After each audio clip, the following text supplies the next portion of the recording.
Paul, t'as voyagé pas mal avec, là. On vous entend, là, puis j'ai l'impression que t'as vu 1 million de games de baseball à travers le monde avec lui, puis t'as vu tous les shows rock à travers la planète, puis coudonc, travaillez-vous des fois? Non, mais on a voyagé pas tant que ça, mais c'est parce que quand on a voyagé, c'était tellement intense. Tu sais, quand la pandémie a commencé, nous autres, la semaine après, on s'en allait à Chicago voir jouer les Blackhawks, évidemment, qui est l'équipe de Paul, puis le Canadien, qui est mon équipe. Et là, on s'en allait là. Et puis, on avait décidé de se pogner des billets, là, à Chicago, puis de se louer des chambres là. Puis finalement, c'est pas arrivé, là, tu sais, il fallait annuler.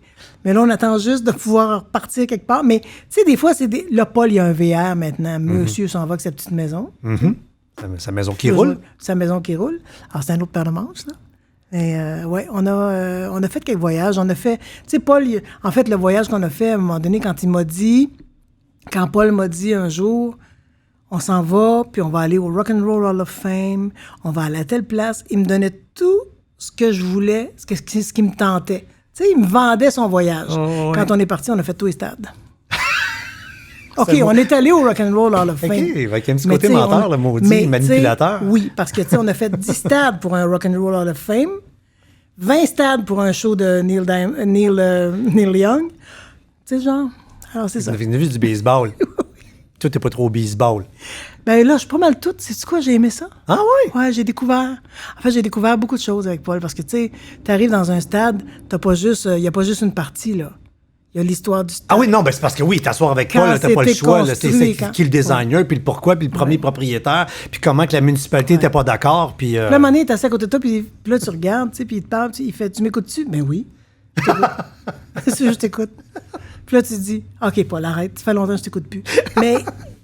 Mais c'est ça. C'est lui avec toute sa... Puis c'est pas... C'est des connaissances qu'il a, mais c'est surtout une passion qu'il a. Tu sais, il aime ça raconter. Il aime ça...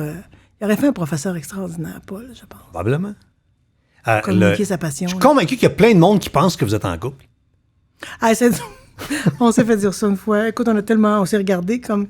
Mais c'est la première fois qu'on réalisait que des gens pouvaient penser ça. Oui, parce que comme tu sais, toi, tu l'imagines comme ton frère, c'est la dernière image que tu as, c'est de te retrouver tenu avec lui d'un litre. Là. Puis là, j'ai fait. Puis à un moment donné, il y a quelqu'un qui nous a dit « Ah, vous êtes tellement drôle, puis ça fait-tu longtemps que vous êtes ensemble? » Puis là, Paul, il dit « Je viens d'avoir un courriel, quelqu'un qui nous demande si ça fait longtemps qu'on est ensemble. » Fait que moi, je réponds « Mais ça fait, je pense que c'est 35 ans, Paul. » Fait qu'il me dit « Non, c'est pas ça qu'elle veut savoir. » Nos noces de... Tu sais?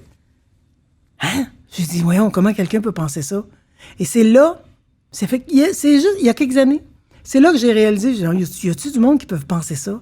Ben oui, il y a du monde qui peuvent penser ça. Fait qu'il pense que t'es sa Pascal Moulenny. Ouais, c'est ça. Hein? Ouais, ça se peut? mais non. Il est marié, bien marié, heureux, il a des enfants. Moi, j'ai un chum. Alors, c'est ça.